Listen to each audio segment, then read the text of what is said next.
Umaga mga mag-aral. Bago tayo magpatuloy sa ating talakayan ngayon, ay manalangin muna tayo.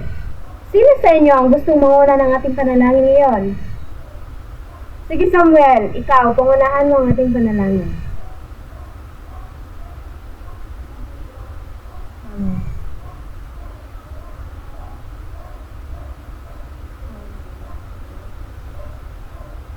Magandang umaga sa inyong lahat. Bago kayo umupo, ay pakiayos ng inyong mga upuan at pakipunot ng mga basura dyan sa ilalim ng inyong mga upuan. Sino sa inyo ang lumiban ngayong araw? Mayroon ba? Magaling, ipagpatuloy ninyo iyan. Di ba kahapon may ibinigay ako sa inyo takdang aralin? Pakipasa na inyong mga takdang aralin at ako na ang magawas na niyan. Bago tayo magpatuloy, ay magbalik-aral muna tayo sa ating mga tinalakay kahapon. Sino sa inyo ang makapaglalahad kung ano ang ating mga tinalakay? Sige, ikaw, Berna. Ano ang ating mga tinalakay kahapon? Magaling! Ano pa? Meron ka ba? O Angel, ikaw Angel, ano ang mga tinalakay natin kahapon? Tama! Kung gayon ay nakinig talaga kayo at may natutunan kayo sa ating tinalakay. Ang tinalakay natin kahapon ay tungkol sa mga uri at anyo ng tula. Bago tayo magsisimula sa ating talakayan ngayon, ay maglalaro muna tayo. At ang lalaruin natin ay tinatawag na hula-rawan. Sino sa inyo ang nakapapamilyar na sa larong ito? O sino ang nakakaalam? Okay, ikaw Dayan, ibigay ang iyong ideya kung ano ang larong ito. Tama! Ang larong ito ay napapalabas na rin sa Showtime.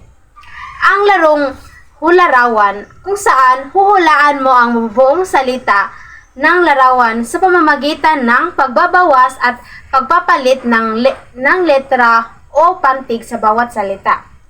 Sa larong ito ay bibigyan ko lamang kayo ng tig sa 10 segundo para masagutan ang mga larawan. At kung sino sa inyo ang may pinakamaraming puntos ay siyang mananalo.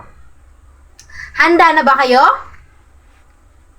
Kung ganun ay handa na, ay magsisimula na tayo sa ating laro.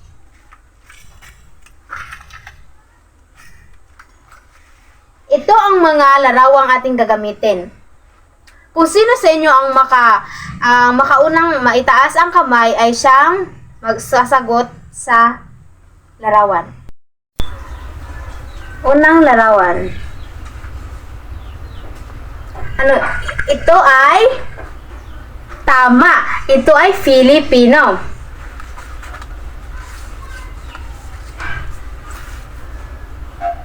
Sa pangalawang larawan naman. Tama, pangkat 1. Ito ay sukat.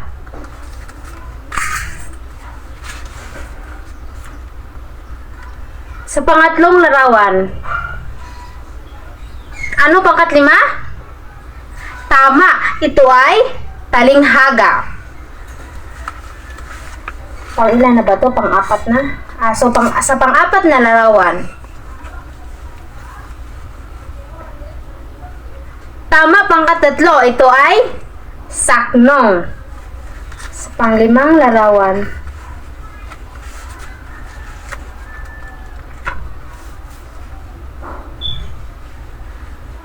Tama, pangkat 2. Ito ay tugma. Panghuling larawan.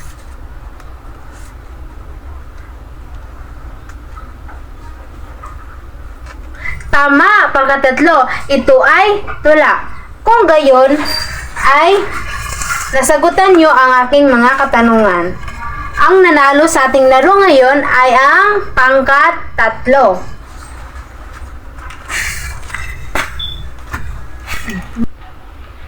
Para sa inyo, tungkol kaya saan ang ating laro ngayon? Tama, ito ay ang mga elemento ng tula. At ito ang ating tatalakayin ngayong araw. Ang tungkol sa ang tula ay tungkol sa tula at ang elemento nito.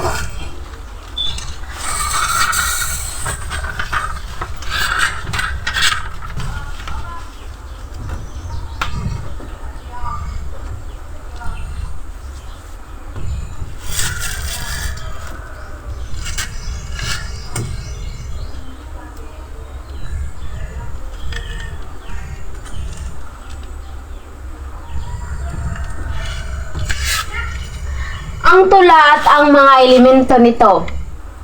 Ang tula ay isang akdang pampanitikang naglalarawan sa buhay, ipinaparating sa ating damdamin at ipinapahayag sa pananalitang may angking kariktan at aliw-iw.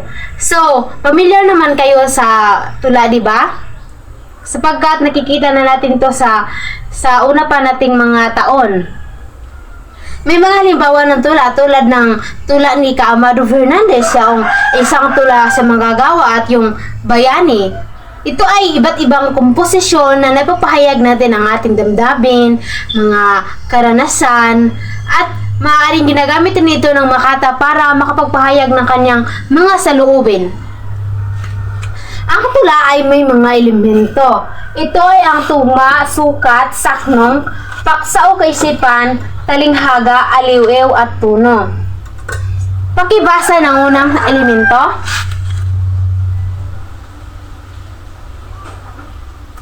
Ito ay pari-pareho o magkasintunog sa ulihan ng bawat taludtod ng tula. Maaari itong patinig o katinig. So sa tugma, sa huling bahagi ng salita, halimbawa, lipunan. Ito ay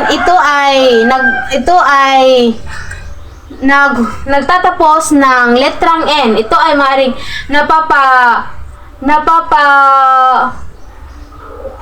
ito ay halimbawa ng katinig. At lipunan, pamantayan, gawain. Ito ay nagtatapos sa letrang N, kung saan ito ay ang katinig.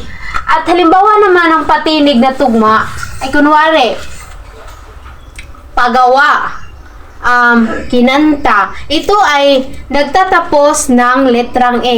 Kung kaya, ito ay napabilang sa patinig. At yun ang tugma. Pangalawa, pakibasa. So, ito ay bilang ng pantaig sa bawat taludtod. So, sa bawat taludtod ay may iba't ibang bilang. Kagaya na lamang ng ito ay maaring lalabindalawahin, wawaluhin, lalabing-animin. Yun ang mga halimbawa ng sukat. Kapag kapag walang sukat, ito ay tinatawag na ano sa inyo, para sa inyo, ano ang tawag? Magaling. Ito ay tinatawag na malayang taludturan. So, sa pangatlong elemento ng tula ay tinatawag na saknong. Pakibasa nga ang pangatlong elemento. Salamat, Angel.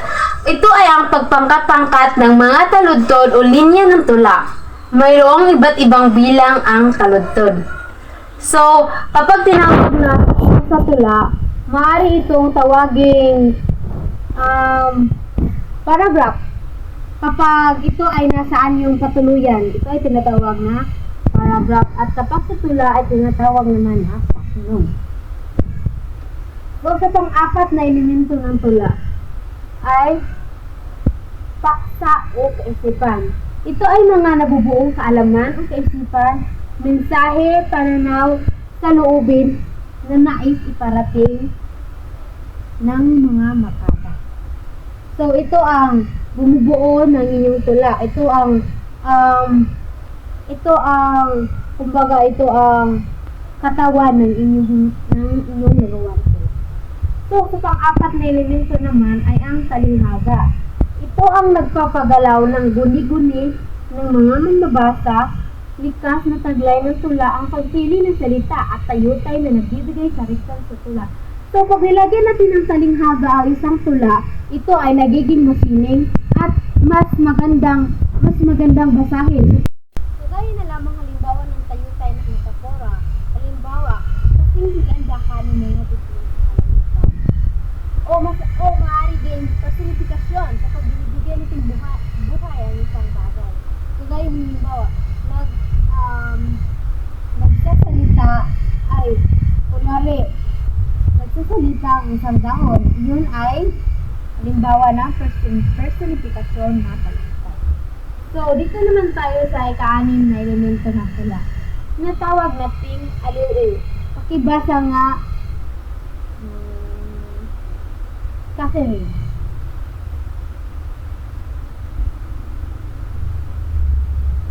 So, pag sinabi nating aliw, ito ay maindayog na pagbigkas na karaniwang saglay ng tradisyonal na tula.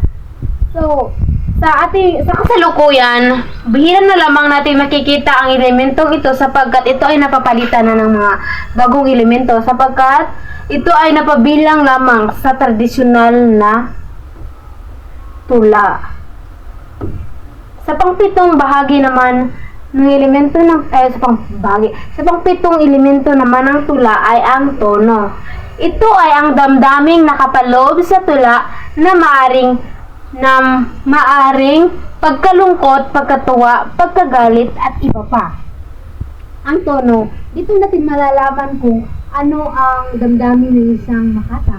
Kung siya ba ay nalungkot, siya ba ay masaya, siya ba ay galit. Sapagkat dito natin malalaman kung ano ang tono ng kaniyang, kung ano ang damdamin niya. So, yun lamang ang tula at ang mga elemento nito. So, mayroon ba kayong natutunan sa ating tinalakay ngayon? Kung mayroon nga, maaring sino sa inyo ang makapagbubuod at sino sa inyo makapagbigay ng mga natutunan sa sa talakayan ito? Sige, ikaw, Regine. Maaari ka bang ilahad ang inyong mga natutunan sa ating tinalakay ngayon? Magaling. Salamat, Regine. So, meron pa ba kayo itutunan? Sino pa ang makapagbibigay?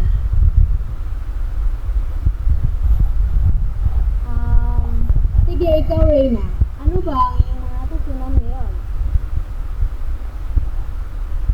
Ay, salamat, Reyna. Magaling. So ngayon, may natutunan pala kahit ating tinalakay ngayon. Kung may natutunan talaga kayo sa ating tinalakay ngayon, ay may ibibigay ako sa inyong isang gawain.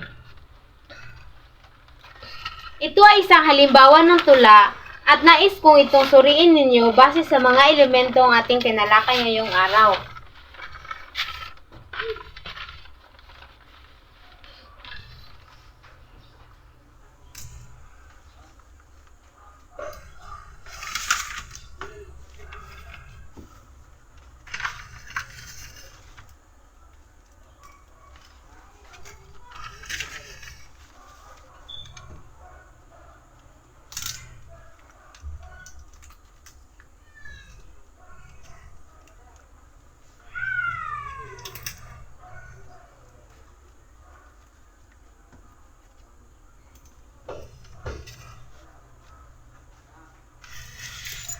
Okay, maghanda kayo ng sangkapat na papel at ilagay nyo dyan ang inyong sagot.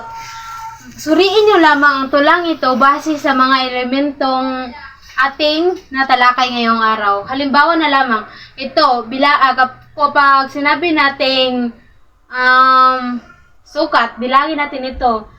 Kung ilan ang sukat natin dito ay ilalagay natin sa papel ang sukat ng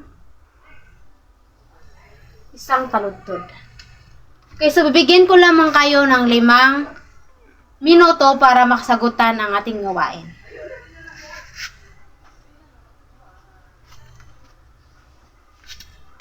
So, tapos na ba? Magaling pakipasa na ng inyong mga gawain.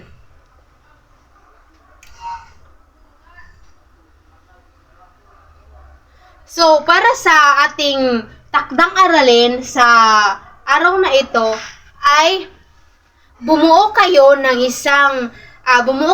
isang tula na mayroong 4 na taludtod bawat saknong at may 3 saknong sa isang tula. Pakipasa nyo yan bukas sa parehong oras din. Okay, magsitayo ng lahat para sa isang panalangin. Okay, Noela, pangunahan mo muna ang ating panalangin niya. Sa ngalan ng Ama, ng Anak, ng Espiritu Santo.